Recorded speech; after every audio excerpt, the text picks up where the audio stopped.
नमस्कार। कभी सोचा है कि पिछले 75 सालों में भारत की अर्थव्यवस्था कहां से कहां पहुंच गई है? आज हम इसी जबरदस्त बदलाव की पूरी कहानी को समझने वाले हैं। तो सवाल यही उठता है कि सरकारी कारखानों और एक बंद बाजार से लेकर आज दुनिया के स्टार्टअप हब बनने तक भारत ने आखिर ये सफर तय कैसे किया। चलिए इस यात्रा के हर एक पड़ाव को करीब से देखते हैं। इतिहास में जाने से पहले ये समझना बड़ा जरूरी है कि आज भारत की अर्थव्यवस्था किन नए आइडियाज पर चल रही है।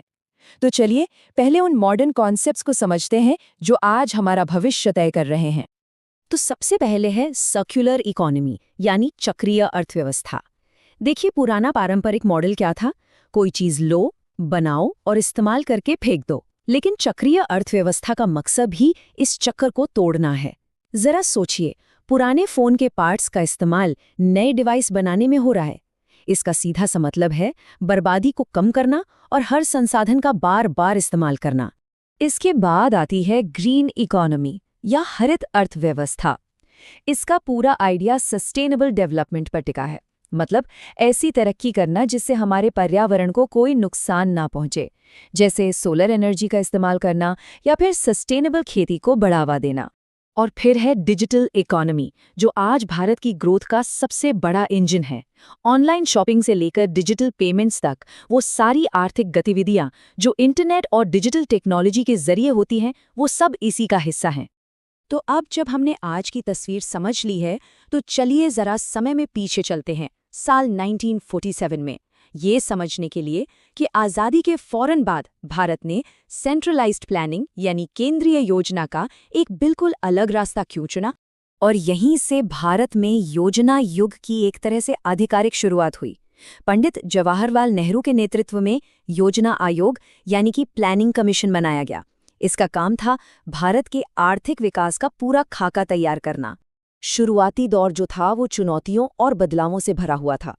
देखिए, पहली योजना का पूरा फोकस कृषि पर था ताकि देश में खाने की कमी ना हो। फिर दूसरी योजना में महलनोबिस मॉडल के तहत भारी उद्योगों पर जोर दिया गया। लेकिन तीसरी योजना के दौरान युद्ध और सूखे की ऐसी मार पड़ी कि योजनाओं पर एक टेम्पररी ब्रेक लगाना पड़ गया, जिसे हम प्लान हॉलिडे के नाम से जानते हैं। दूसरी पंचवर्षीय योजना एक बहुत बड़ा रणनीतिक बदलाव लेकर आई। ये महलनोबिस मॉडल पर आधारित थी और इसका एक ही लक्ष्य था, देश के औद्योगिक आधार को जल्द से जल्द मजबूत करना ताकि भारत आत्मनिर्भर बन सके। और इस औद्योगिक कोशिश के नतीजे भी जमीन पर दिखे। भिलाई, राउरकेला और दुर्गापुर में बड़े बड़े स्टील प्लांट्स लगाए गए। ये सब अंतर्राष्ट्रीय सहयोग से हुआ और इन्होंने भारत के इंडस्ट्रियल भविष्य की एक मजबूत नींव रखी। बीच के योजना युग में कुछ बड़ी सफलताएं भी मिलीं, जैसे कि खेती में आत्मनिर्भरता। लेकिन साथ ही गरीबी जैसी जो बड़ी सामाजिक चुनौतियां थीं, उन पर भी ध्यान दिया जाने लगा। हरित क्रांति ने तो भारत की पूरी कहानी ही बदल दी। सोचिए, एक ऐसा समय था जब देश खाने की भारी कमी से जूझ रहा था, और इस क्रांति ने भारत को अनाज उत्पादन में आत्मनिर्भर बना दिया। ये आत्मनिर्भरता की तरफ एक ऐतिहासिक छलांग थी। पांचवी पंचवर्षीय योजना आते आते फोकस सीधे सीधे गरीबी हटाने पर आ गया।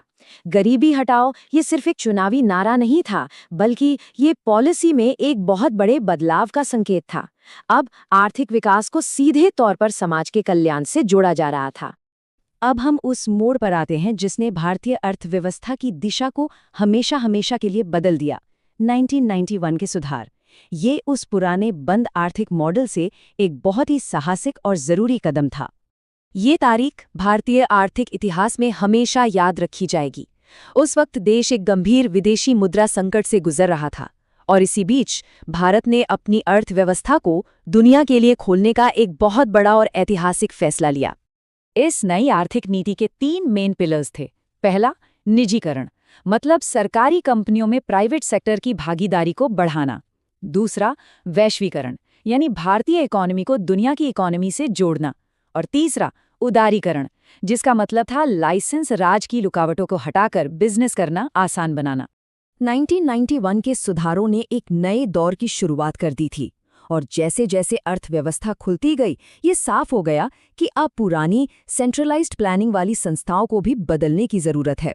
कह सकते हैं कि केंद्रीय योजना का युग अब अपने अंत की ओर था। और आखिरकार साल 2015 में योजना आयोग को औपचारिक रूप से भंग कर दिया गया। इसकी जगह एक नई संस्था ने ले ली और ये भारत में आर्थिक योजना के एक पूरे युग के खत्म होने का प्रतीक था। ये सिर्फ नाम का बदलाव नहीं था, बल्कि काम करने के तरीके में एक बहुत बड़ा फर्क था।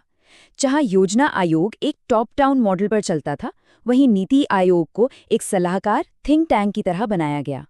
इसका काम है राज्यों के साथ मिलकर बराबरी की साझेदारी में काम करना, जिसे कोऑपरेटिव फेडरलिज्म कहते हैं। तो चलिए अब इस पूरी कहानी को एक साथ जोड़कर देखते हैं। जरा समझते हैं कि अतीत का जो आर्थिक मॉडल था वो आज और आने वाले कल की सोच से कितना अलग है। शुरुआती योजना युग का आधार था लिनियर इकोनॉमी, मतलब लो, बनाओ और फेंक दो। संसाधनों को बस एक बार इस्तेमाल किया और फिर वो कचरा बन गए। उस समय की औद्योगिक जरूरतों के हिसाब से शायद ये ठीक था। ये स्लाइड भारत की आर्थिक सोच में आए बुनियादी बदलावों को एकदम साफ दिखाती है। हम एक लीनियर इकोनॉमी से सर्कुलर मॉडल की ओर बढ़े हैं, भारी उद्योग से सस्टेनेबल ग्रोथ की ओर और योजना आयोग से नीति आयोग की ओर। ये बिल्कुल ऐसा है जैसे भारत के लिए एक नया इकोनॉमिक ऑपरेटिंग सिस्टम इंस्टॉल किया गया हो। तो जैसा कि हमने देखा, भारत की आर्थिक यात्रा लगातार खुद को बदलने और विकसित होने की एक असाधारण कहानी है। और ये हमें सोचने पर मजबूर करती है कि इस कहानी का अगला अध्याय क्या होगा। क्या भारत सर्कुलर और ग्रीन इकोनॉमी में दुनिया को रास्ता दिखाएगा? खैर, ये एक ऐसा सवाल है जिसका जवाब हमें आने वाले दशकों में मिलेगा। देखने के लिए शुक्रिया।